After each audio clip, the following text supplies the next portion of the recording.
those are the books that James will be reviewing while he eats dinner. And there's a Very Cherry Smoothie there. This is the tomato harvest. That's James's From tomatoes. just over the last 24 hours. This is mine. Yep. Yep. From my Pete Elrow. So, lots of tomatoes now. And I won't be partaking in The tomatoes? the deck dinner. At all. I was going to seed them and stuff like that, but... Well, she's already contributed. How many cherries? 2 cups? 4 cups. Holy smokes. That's Very Cherry. Okay. A Very Cherry Smoothie. So there's So only that's room, a lot of pitting and a lot of picking. Yeah. There's only room in the that's all of the cherries that I pitted yesterday while you were doing your... That was quite a bit of work. So yeah. Went into that She's not eating any of it, partaking of it, but she really put a lot into it. Yeah, and I'm not partaking in the talk today because, well, I might come for the end of the show, but I have a lot of work to do. I have to fertilize the flowers in James. So if she gets up, yard. it's So not that's because what I'm going to be she's doing. offended with you folks or even offended with what he's talking about. Yeah. So I accidentally, you might have noticed a couple of these aren't totally ripe, and this one's quite green. Well, you knocked that one off. It's not as though you made a mistake. Yeah. So one of these I did make a mistake. I can't remember which one it was, but I meant to grab the one right beside it, and it's very hard to see. It's a tomato jungle back there. I'll show you at some point. It's wild. You took a branch off of some. I accidentally broke the trees. Because I was telling James, I'm going to have to crawl. I said, I'm going to have to crawl through this tomato tunnel here. And James was like, you don't think you can move them aside? And I was like, well, I can try. And I broke a branch right away. Right away. Yeah, so it's like, so no, I made a mistake. I have to crawl through the tomato tunnel to harvest them.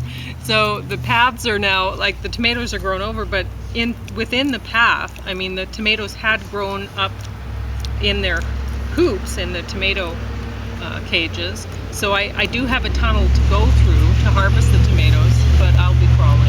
So yeah, so they've joined hands. The tendrils are twining I around, lost around control of it quite a while ago. There's nothing I can do about it at this point. So I'm not going to worry about it. I'm just going to enjoy it for what it is. And you can see that there's a few. I'll make note of this one. I brought this one in. This one is not completely ripe, but I picked it because we won't really want to eat it anyway. It has blossom end rot, and that is not that fun. Like, we'll be able to eat the top part of the tomato, but it's not already worth starting the to work plant on the innards, you figured? Well, it's just it's not worth the plant putting the energy into ripening this one up when we're not even going to enjoy it. So this one I picked, and it's a little bit underripe yet, but I was thinking, well, maybe it's okay, and then I picked it off, and I was like, no, it needs to be a little bit redder.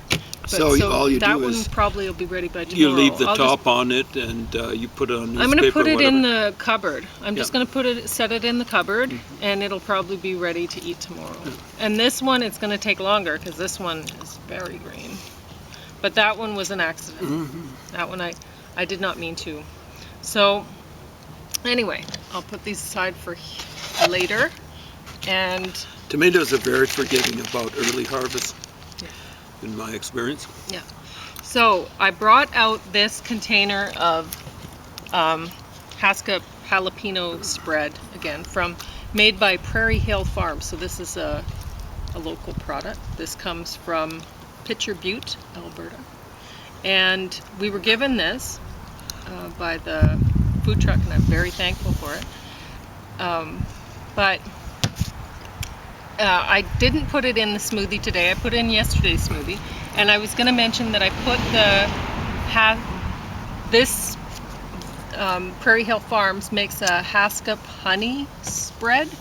And that's what I put in that to sweeten it up. Because 4 cups of sour cherries is quite sour, right? It's going to taste sour. Yeah. And so then I just filled it up with the milk product. I didn't put, even though you see that it's in a yogurt container, It doesn't have yogurt in it this time Okay. because there just wasn't room. It's very cherry, and the milk went between the cherries just fine, but the yogurt wouldn't be able So to. that's your own recipe and your name, Very Cherry. Yes. There you go. See, And how do you rate it? it's awesome. Okay. You know what I'm saying? Good. Because I like sweet. It's not overly sweet, at least not for my palate. But speaking of sweet, So it's sweet this with is honey. local, Mm. Canadian. I Yeah. don't know how far they market it. Yeah. I can't recommend that you pay money for it, but if you can afford it, I recommend that you buy it instead of buying some Yeah, because stuff from the we United enjoyed States or whatever. It's very good. Yeah. I presume it's somewhat healthy as far as well, jams go. honey instead of Mhm. sugar, so that's something. All right, so have fun reviewing. I'll just be. You might hear me with the water in the background, but that's about it. I'll pretend it's applause or something. Yes.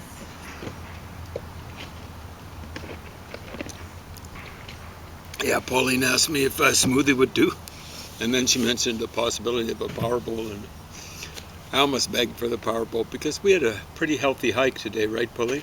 Oh yeah. And I think most days we do, yeah, so long as the weather permits, so on and so forth. So it's always good to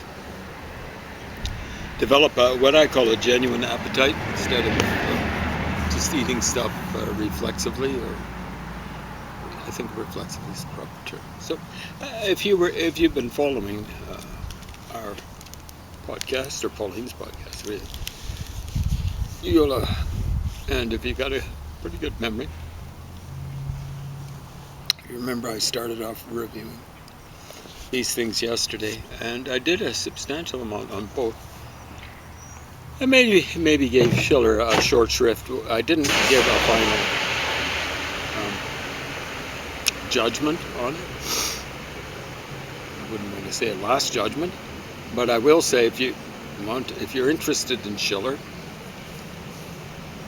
it's better to look at his drama. I believe he also wrote some freestanding poetry, you might call it. But look at his literary stuff. He really doesn't have much to say. He keeps talking about sentimentalist stuff and idealist stuff. No, realist and idealist. He's got a separate category for, as I recall, for sentimental stuff. He doesn't really have that much stuff to work with by comparison with what we've got to work with, because he's writing this around 1800. So much of what people read nowadays is more current than that. Of course, most people reading literature nowadays can't put up with literature that was written before they were born, or published before they were born. I find folks like that a little bit hard to take. I mean, I guess when I was young, going to university, I didn't want to listen to any music aside from classical music that was released before I was born. I was born in 54 and rock and roll was born 54. Most people would say 55, somewhere around there. So it might be a little bit hypocritical for me to criticize younger people who feel that way about literature. But when I was a young person, I'd read literature from way back. In fact is, I got to admit, I had little use for stuff that had been published in my lifetime. I had much better taste than that. The stuff that's been written as poetry is what I specialized in at university. Ultimately, it took me a while to settle on a major. I make no apologies for that. Fact is, I almost boast about it. Well, I do boast about it because I ended up developing a certain degree of expertise in a variety of different fields. Geography, what they used to call phys ed, kinesiology is what they call it now. And then literature, especially poetry, the English, field of English. And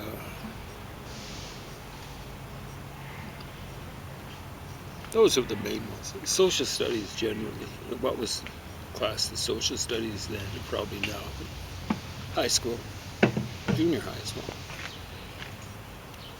So took a little bit of economics, core economics, a little bit of political science, enough to know that wasn't I wouldn't say forte, but main interest, or wouldn't ever be my main interest. So this does not come at all recommended. For you folks who are into philosophy, bad cess on you. Yeah. I'm not going to say bad cess on you, but you should have better ways of wasting your time. And please don't visit your philosophy on other people. You know, like,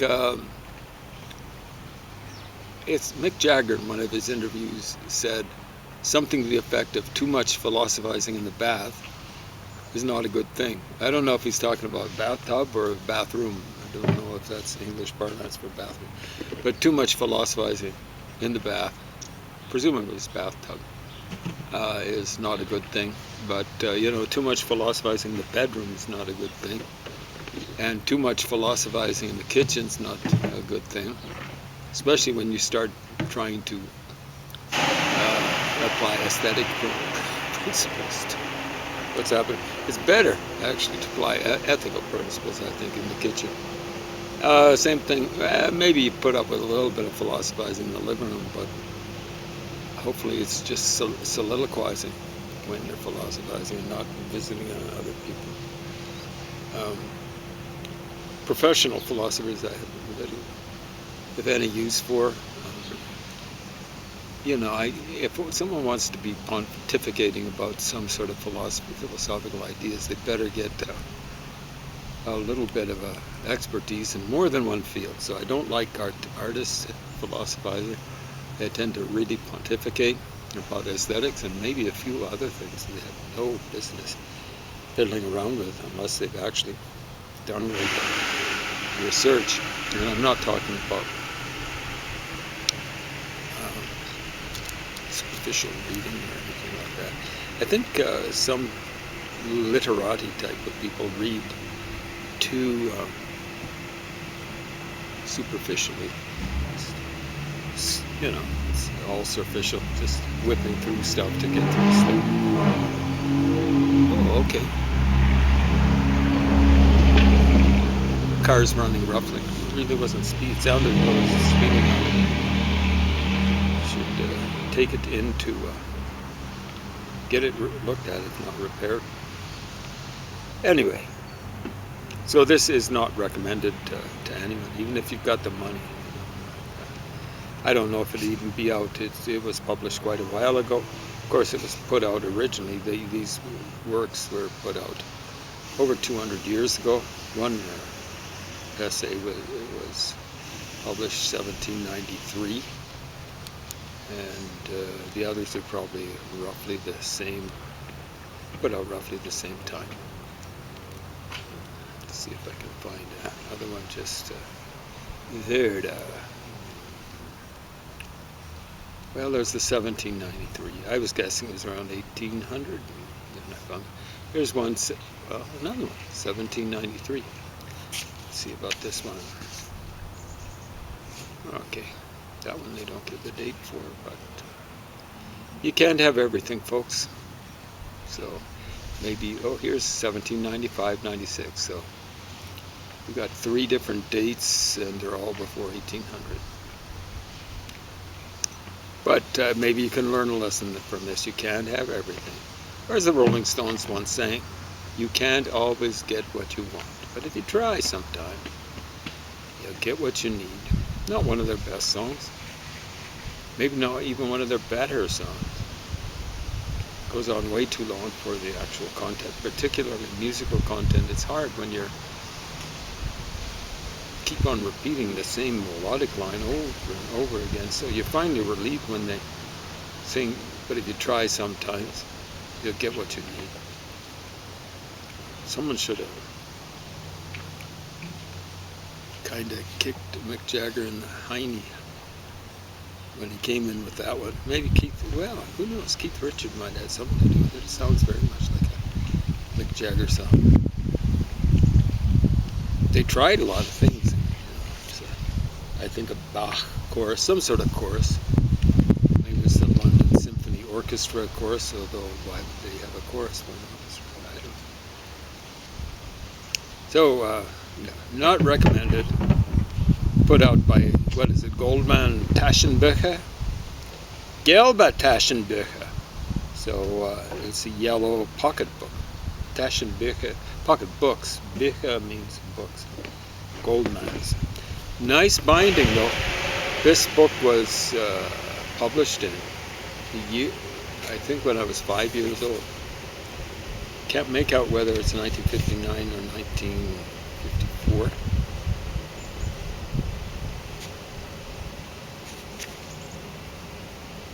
(1959). So I was 5 years old when this was put up. I've gone through it, and I'm not overly kind to books when I'm reading them. I try to be kind, but you can see that the spine of the book is not really breaking down. They have a nice little binding on these pocketbooks for Goldman's. It's German stuff. Where is it from? Munich? Let's just see. München. It says München. How come I remember that? Wilhelm Goldman Verlag. Not recommended, but they do have a lot of books in the back listed that they publish. And there's some good stuff in there. There's some way too much Edgar Wallace listed. That's translated into German. I don't know how badly, but maybe Edgar Wallace is just awesome. I've never read any of his stuff. Ellery Queen. I think that's kind of thriller mystery stuff. Never read any Ellery Queen. Maybe it's just awesome. I suspect it's largely formula. But there's Alphonse Daudet. I think he's supposed to be a name kind of player. Ivan Turgenev.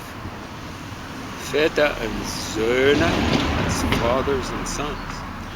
Translated from the Russian. And so on. Oh, Boccaccio. Giovanni das Decameron. The camera. And that's the title. André Marois. Schule für Eheglück. So that's kind of school for happiness in marriage. Lebensweisheit. So wisdom for living, maybe. That's how you translate. So there is Alexander Pushkin. So Piquet Dame, I think is how you said it. Or is it Piquet Dame? I'm not sure. Piquet Dame. I suspect that's something to do with cards.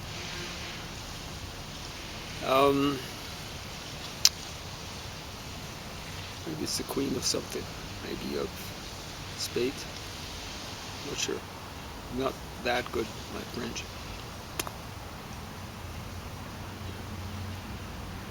Heinrich von Kleist. Ausgewählte Dramen. So that's selected dramatic pieces. So on and so forth. So they put out a lot of good stuff. I'm not trying to guide you away from looking at their books. I'm pretty sure you'd only be able to get them second hand.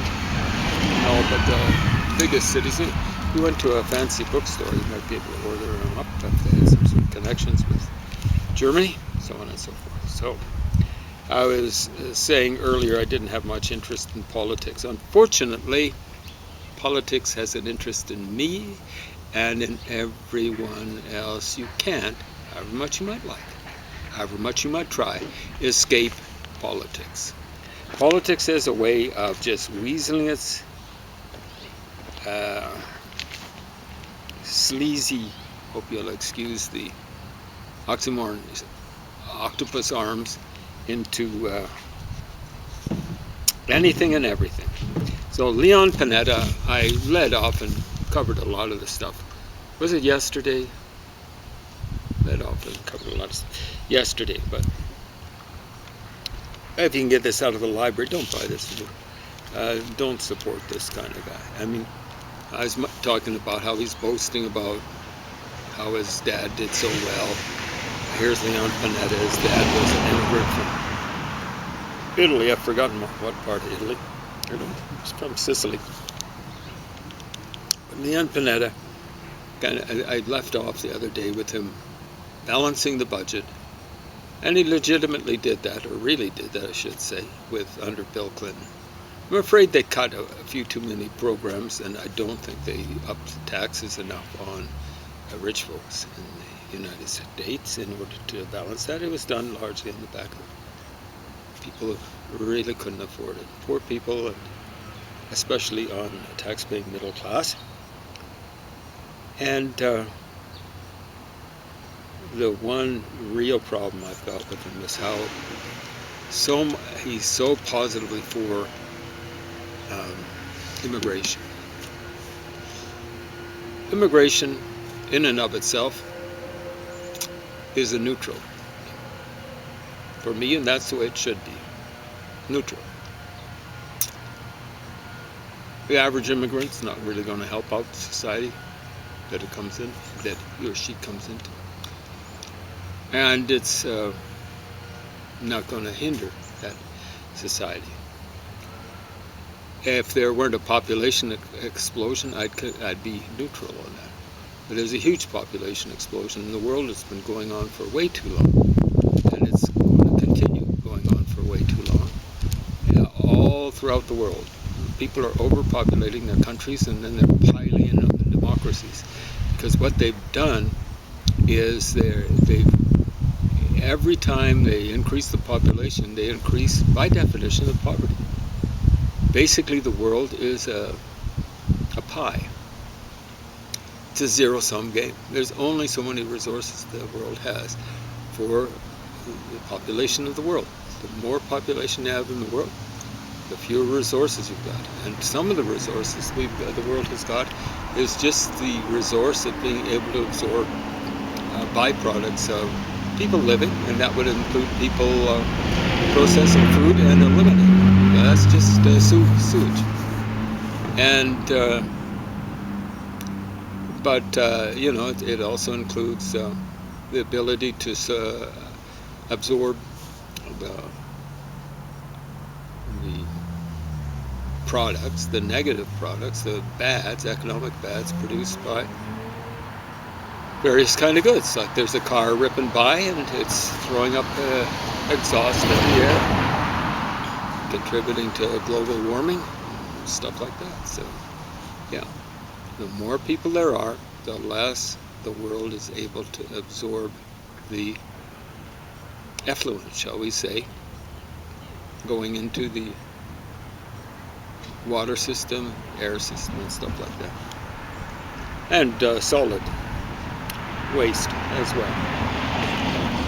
So the societies that haven't overpopulated shouldn't be required to take in overpopulation from other places that have been, frankly, it's not just irresponsible, thoroughly irresponsible in almost every case. I'm talking about Catholic countries, I'm talking about Muslim countries, with very few exceptions. Same sort of thing with Catholic countries. Quebec actually has been reasonable about its population increase recently. Same thing with France for quite a while. But here's Leon Panetta. He seems to want to claim to be a Catholic believer. Huh? Wouldn't it be nice? You know, it's like that Beach Boys song from whenever, 1966, that song. Wouldn't it be nice if Pope said we're always just so nice and innocuous? Yeah. Wouldn't it be nice? But you know, there's been a long and frankly strong tradition in Catholic history of creating martyrs. Now, yes, they have their own martyrs and stuff like that, but on balance, they've created more martyrs than they've actually had. Of course, they claim the early Christian tradition, but I don't really see Catholicism as presently constituted being at all in existence before Constantine, the so-called Great. That's around 300 AD. Most of the martyrs in the Christian tradition occurred before that. After Constantine, the Catholic Church was set up, and they proceeded to develop heretics. In other words, they'd say, okay, we don't we don't like your theology, so we're going to whack you if you don't change your tune. Not good. So, is the United States better off with Leon Panetta and his dad and all his family and stuff like that, by virtue of letting in a bunch of Catholics from Italy? Well, like Leon Panetta, how important is he? He was saying when he was visiting with, I don't know, was it president in Italy or something like that? Everyone was yelling in Italy, Panetta, Panetta. Yeah, maybe. Maybe they were just saying,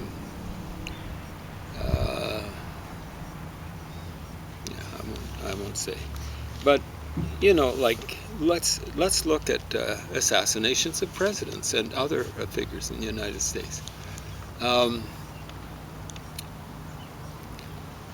Lincoln, the first guy to be assassinated, he was taken out by a foreigner, incidentally. The southern states, they'd seceded from the Union. They weren't part of the United States. And I don't think they were let in right away, right after the end of the war. No. Taken out by a foreigner. Garfield, I think, was taken, the second one was taken out by an ethnic Canuck. Not a Canadian, I think, strictly speaking, I think French. I'll have to check and see about that one. But I think he was an American citizen, but I'd be interested to see what sort of religion that guy was. He might have been raised Catholic.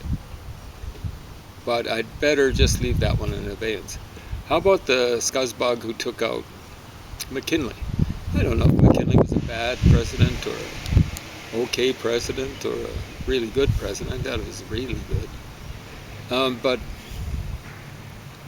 the way to get rid of presidents in a democracy, republic that's democracy, vote the guy out. You don't like him. But people who come from the Catholic tradition, and other traditions too, just don't, the majority of them don't really believe in that. I'm talking about the majority around the world. We have a long and strong tradition, even before Catholicism existed, in the Latin tradition, in the Roman tradition, of assassinating their rulers. You don't believe me? Start looking up a list of Roman emperors and see how many of them actually died in bed, how many of them died at war, and how many of them were assassinated. Check it out. You don't have to believe me. In fact, you're encouraged not to believe. But you're encouraged not to just knee-jerk disbelievement. That's not what we're on this world to do. How much time? 10? You have 50 seconds left. Okay, there we go. Well, I'm going to say that this guy doesn't have a right to let in. He's first generation Italian, let in people from all over the world just because he wants the United States to seem, like accepting and tolerant and all that sort of stuff. We cannot tolerate intolerance, and we cannot tolerate overpopulation. These are the democracies of the world. Someone's got to put their foot down. Hopefully it's not on someone's neck. That's right. Tune in. I'm going to have more to say about Leon Panetta.